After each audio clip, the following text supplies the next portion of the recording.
Somewhere in the world right now, there is someone lying awake at 2 o'clock in the morning, staring at a phone screen, unable to sleep because they are carrying a burden they have never shared with another person, a regret they keep replaying, a fear they cannot escape, a question they are afraid to ask. And at that exact same moment, somewhere else, a simple 3-minute video is quietly traveling across the internet.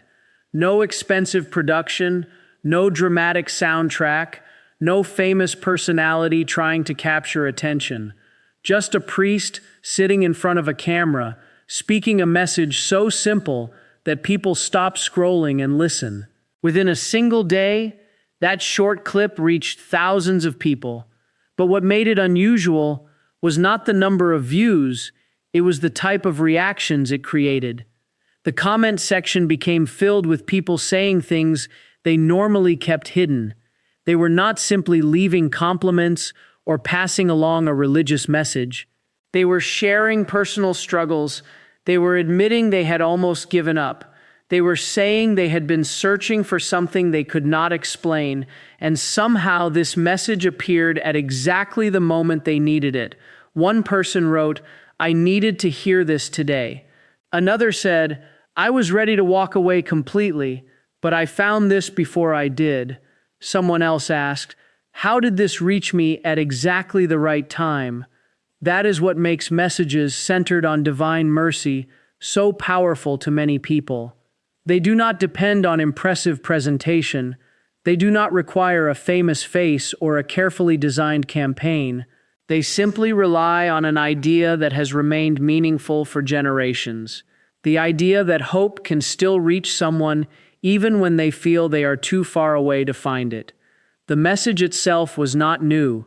In fact, it was connected to something written many decades ago in a small, handwritten diary belonging to a Polish nun named Sister Faustina. Her writings described a message of divine mercy that she believed was revealed to her through encounters with Christ.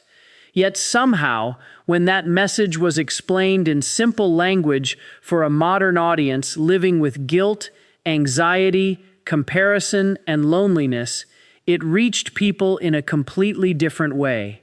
This is the story of that message, why it connected with millions of people, how it found its way into the lives of those who felt forgotten, and why there is a possibility that the reason you are watching this right now is because this message speaks to something deeper inside you as well. Because the surprising truth is that this story is not really about a viral video. The video was only the doorway. The deeper story is about a question that countless people quietly carry. Is there a point where someone has gone too far? Is there a mistake too serious to be forgiven? Is there a person too broken to be welcomed back? And the message that spread so quickly offered a response that challenged the way many people had come to see God. It suggested that mercy is not something reserved only for people who have already fixed themselves. Instead, mercy exists precisely because people cannot fix themselves completely on their own. The story began in a way that many important things begin, quietly. A short video was uploaded online. There was no major advertising campaign behind it. No team of experts analyzing trends or creating strategies to make it popular. It was simply a recording of a talk about divine mercy, the kind of message that had been shared for years in churches, retreats, and small gatherings. But something about the timing, the wording, and the way the message was presented caused it to spread far beyond what anyone expected. Soon, thousands of comments started appearing. But these were not ordinary reactions. They were not just people writing, "beautiful message," or "God bless." They were deeply personal responses from people revealing parts of themselves they usually kept hidden. One person explained that they had been considering abandoning their faith completely, but this message reached them at the moment when they were ready to leave. Another person shared that they had avoided church for more than 10 years because of something they had done in the past. They believed their mistake was too serious and that forgiveness was no longer possible for someone like them. Another viewer simply wrote, "I no longer believe in coincidences." To understand why this message affected people so deeply, it is important to understand what it was actually saying. It was not a message focused only on rules, punishment, or trying harder to become worthy. It was not telling people that they needed to become perfect before approaching God. The message was almost the opposite. It presented mercy as something that reaches toward people before they have everything figured out. It described mercy as something offered not because someone has earned it, but because someone desperately needs it. This idea comes from the writings of Sister Faustina, a young Polish nun who lived during the early 20th century. Her life appeared ordinary from the outside. She was not a famous scholar, a powerful public speaker, or someone with influence in society. She spent her days in the simple routines of religious life: prayer, work, service, and obedience. Yet within those ordinary circumstances, she recorded extraordinary experiences that became the foundation of the Divine Mercy devotion. The central message repeated throughout her writings was clear: God's mercy is not a reward given only to those who have succeeded. It is a gift offered to those who recognize their need for it. This was a completely different way of thinking for many people. Some had quietly developed an image of God as a distant judge, someone watching from far away, keeping track of every failure and every mistake. They imagined a relationship based on earning approval rather than receiving love. The viral message challenged that image. It described God not as someone standing with crossed arms, waiting for people to prove themselves, but as someone who moves toward them, like a parent running toward a child who has fallen, not first asking whether the child deserved help, but responding because the child is hurting. That simple picture seemed to break through the defenses of many viewers. And perhaps the reason it connected so strongly is because of the world people are living in today. Millions of people are surrounded by constant communication, yet many feel more alone than ever. People share their achievements publicly, but hide their struggles privately. They see carefully edited versions of other people's lives and begin comparing them to their own unfinished stories. The result is a generation of people carrying silent feelings of inadequacy.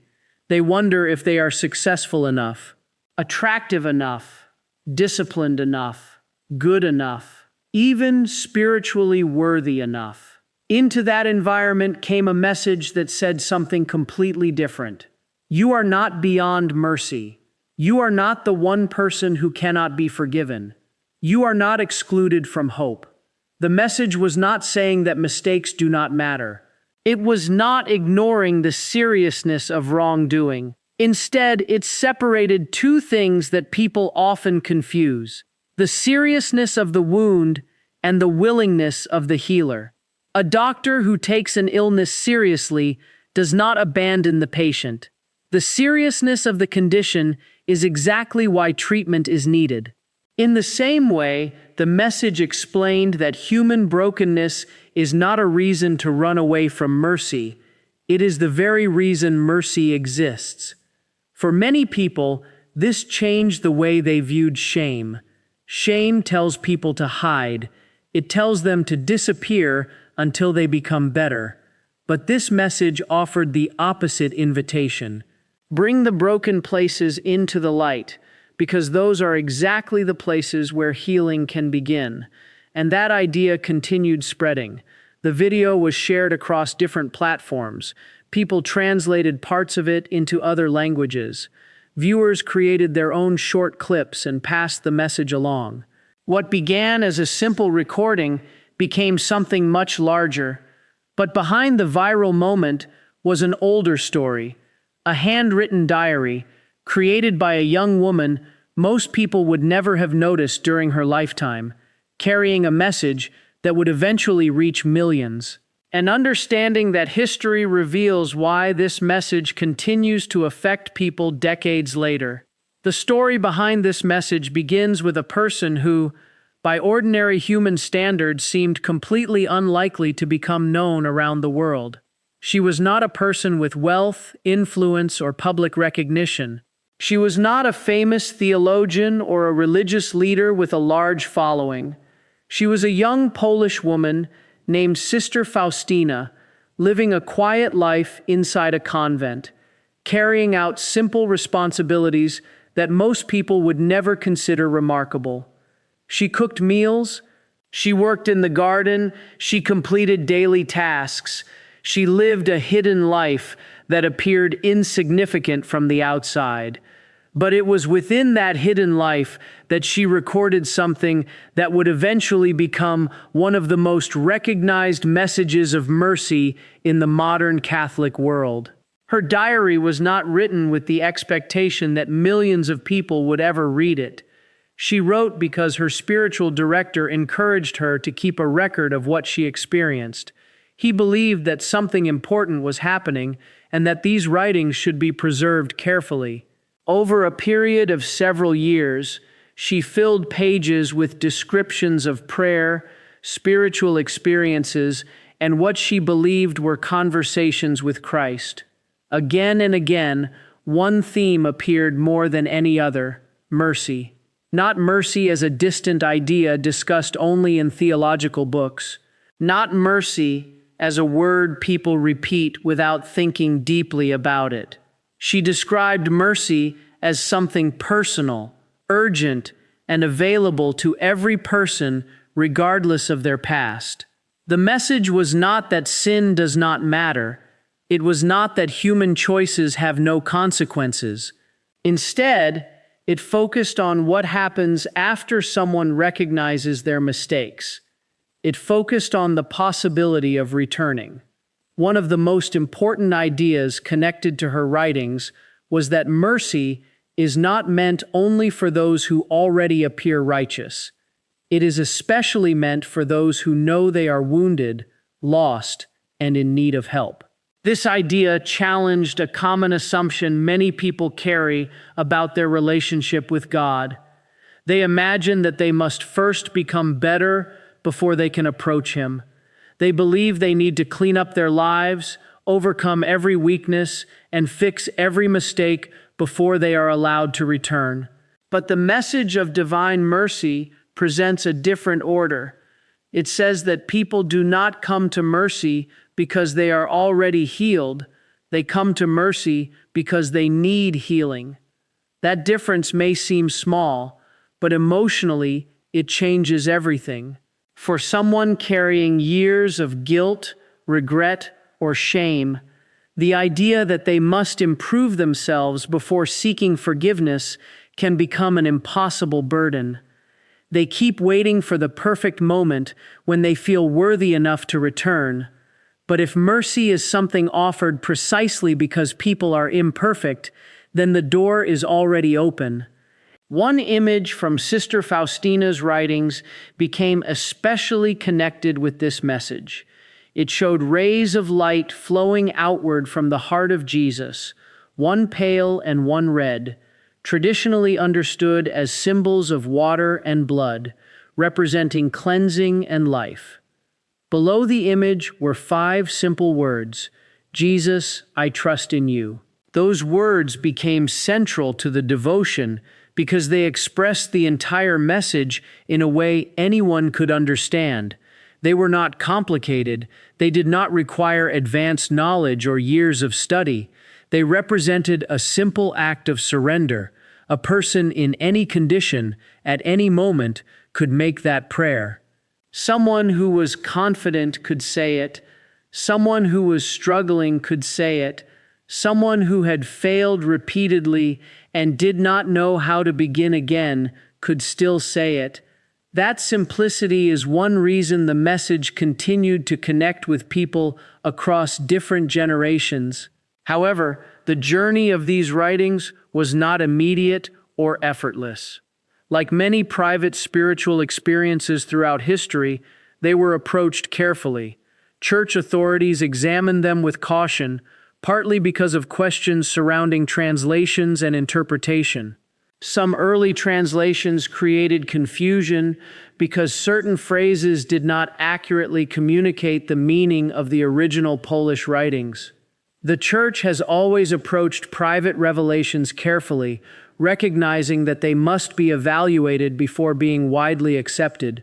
Eventually, after further examination and more accurate translations, the message was officially recognized. The devotion spread internationally. A feast day connected to divine mercy was established, and what had once been the private writings of an unknown nun became a spiritual practice embraced by millions.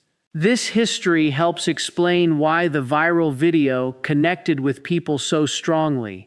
The message was not something created overnight by someone looking for an emotional topic that would perform well online. It was not a modern invention designed only for social media.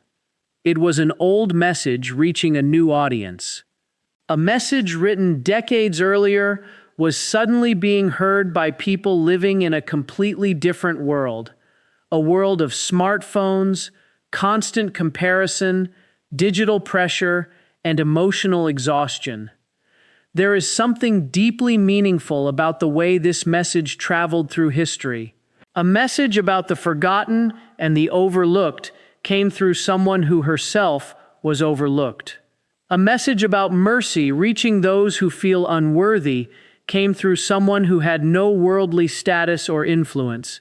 And decades later, that same message resurfaced through a simple, low-production video that many people initially ignored. The connection was almost poetic. The video also helped many people understand something they had heard before but never truly grasped. Many viewers said they had heard the phrase divine mercy throughout their lives, but they always understood it in a general way. They thought it simply meant that God forgives. But the deeper message was much stronger. It was not a weak version of forgiveness that ignores wrongdoing. It was not an excuse to pretend that choices do not matter. Instead, it was closer to rescue. The writings connected to this devotion describe human failures honestly. They do not minimize the seriousness of sin. They recognize the damage that wrong choices can create in a person's life and relationships. But the response to human failure is not rejection. It is an invitation to return. One detail from Sister Faustina's writings especially stood out to people who researched more after watching the viral clip. She described being told that the greatest sinners have a special reason to trust in mercy because they need it most. This idea directly challenges one of the strongest beliefs people struggling with guilt often have. They think, my situation is different. My mistake is worse. Other people may be forgiven, but not someone like me. It is one of the most powerful forms of isolation shame creates. It convinces people that they are the exception. The message of divine mercy directly confronts that thought. It says that the person who believes they are too far away may actually be the person who most needs to hear that the way back is still open. This explains why the video reached people who normally would not watch religious content. It did not feel like a lecture aimed at correcting them. It felt like an answer to a question they had been silently carrying. A question many people never say aloud. Am I still loved if people knew everything about me? The message answered with a clear response. Yes. Not because mistakes are meaningless, not because choices do not matter, but because mercy exists exactly where human weakness exists. And this is where the message began connecting with a younger generation in a unique way. Because while the original writings came from decades ago, the struggles they addressed are incredibly modern. The world has changed dramatically since Sister Faustina wrote those pages. People today face pressures she could never have imagined: constant online comparison, the pressure to appear successful, the fear of being exposed, and the feeling that everyone else is managing life better than they are. The outside world often encourages people to create a perfect image, but behind many carefully edited profiles are people dealing with anxiety, loneliness, insecurity, and private struggles they rarely reveal. The viral message entered that exact space. It reminded people that their value was never supposed to come from maintaining a perfect image. It challenged the idea that love must always be earned, and for many viewers, that was the part they needed most. Because the deepest pain many people carry is not always caused by one major failure. Sometimes it comes from years of quietly believing they are not enough, not successful enough, not worthy enough, not loved enough, and the message of mercy offered a different foundation. It suggested that a person's worth is not something they achieve through performance. It is something they receive before they ever begin proving themselves. That shift from trying to earn love to learning how to receive it became one of the main reasons this simple video reached so many people. And to understand why it affected a younger audience so strongly, we have to look at the emotional world they are living in today. The emotional environment many people are living in today helps explain why a message about mercy could spread so quickly and connect so deeply. This generation has grown up in a world where almost everything can be displayed, measured, and compared. People share their best moments publicly, but their struggles often remain hidden. They show achievements, celebrations, vacations, and successes, while quietly carrying fears, doubts, and personal battles that no one else sees. This creates a unique kind of pressure.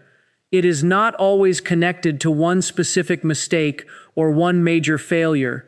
Instead, it is a constant feeling of falling behind, a quiet belief that everyone else is doing better, becoming better, and handling life more successfully. People begin asking themselves questions they rarely say out loud. Why am I not where I thought I would be? Why does everyone else seem happier than me? Why do I feel like I am constantly failing even when I am trying my best? For many, this creates a form of shame that is difficult to identify because it does not come from one single event. It becomes a background feeling that follows them everywhere. They feel like they are not attractive enough, successful enough, disciplined enough, or spiritually strong enough. And because this feeling is so difficult to define, many people simply carry it. The message of divine mercy reached directly into that hidden struggle, but it did not do so through simple motivational phrases or temporary emotional encouragement. It offered something deeper. It challenged the idea that a person's value depends on their ability to perform perfectly. The video highlighted a distinction that many people had forgotten. There is a difference between being worthy of love and feeling worthy of love. These are not the same thing. Many people spend years trying to become someone who finally deserves acceptance. They believe that if they can eliminate enough weaknesses, accomplish enough goals, or fix enough problems, then they will finally feel valuable. But the message argued that this approach creates an endless cycle because perfection is something no person can achieve. The question is not whether someone has reached a level where they deserve mercy. The question is whether they are willing to receive it. This idea became especially powerful among viewers who were carrying private fears about being exposed. Many people admitted that they were afraid if others truly knew what was happening behind their carefully controlled public image, they would be rejected. They worried about their hidden struggles, their private failures, their weaknesses, and their regrets. They feared that being fully known would mean being completely abandoned. But the message of mercy turned that idea around. It suggested that the places people try hardest to hide are often the exact places where healing can begin. Mercy is not offered only after someone has successfully covered their wounds. It reaches the wounds themselves. This was one of the reasons the video resonated with people who felt exhausted by the pressure of constantly pretending they were okay. They were tired of trying to maintain an image. They were tired of carrying problems alone, and they were tired of believing that their struggles made them less valuable. Another important part of the message focused on the meaning of trust. Many people have a misunderstanding about faith. They assume faith is something a person either naturally possesses or completely lacks. They think that if they do not feel confident, peaceful, or spiritually strong, then they must not truly believe. But the teaching presented trust in a different way. Trust is not simply an emotion, it is a decision. A person does not always wait until they feel completely certain before choosing to trust. Sometimes trust begins precisely in moments of uncertainty. Sometimes the most genuine act of trust happens when someone is afraid, confused, and unsure of what comes next. This idea was especially meaningful for people living under constant pressure to feel a certain way. Modern culture often tells people they need to feel happy enough, productive enough, motivated enough, and confident enough before they can move forward. But this message offered a different perspective. You do not have to feel completely forgiven before accepting forgiveness.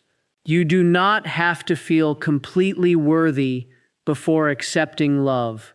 The feeling may come later, it may develop slowly, but the feeling itself is not the foundation. The foundation is the decision to trust. This simple idea created powerful conversations in the comment sections of the video. Many strangers began responding to each other's stories with compassion instead of criticism. People shared personal experiences they had hidden for years, and instead of receiving judgment, they found encouragement. In a surprising way, the online reaction became a small example of the very message being discussed. People who had felt alone discovered that others were carrying similar struggles. People who believed they were the only ones fighting certain battles realized they were not alone. Another reason the message reached younger viewers was because it avoided something they often struggle with: distrust of institutions. Many younger people have complicated feelings toward organized religion. Some have experienced disappointment, hypocrisy, or situations where they felt judged instead of welcomed. For some, the problem was not necessarily a rejection of God. It was a rejection of a version of faith that felt focused only on rules, criticism, and punishment. The video connected differently because it was not primarily presenting an institution. It was presenting a relationship. It focused on the idea of a God who moves toward people instead of waiting for them to become perfect first. That distinction mattered. Many viewers who had distanced themselves from religion began reconsidering what they had actually walked away from. They started questioning whether they had rejected God himself or simply a distorted image of God that they had encountered along the way. The message suggested that the God of mercy is not someone waiting for people to fail so they can be punished. Instead, it describes someone who already knows human weakness and still chooses to approach with compassion. This was the emotional turning point for many viewers. The video was not telling them to ignore their mistakes. It was not saying that personal responsibility no longer mattered. Rather, it was separating accountability from hopelessness. A person can acknowledge their failures without believing they are permanently defined by them. A person can recognize their mistakes without believing their future is destroyed. A person can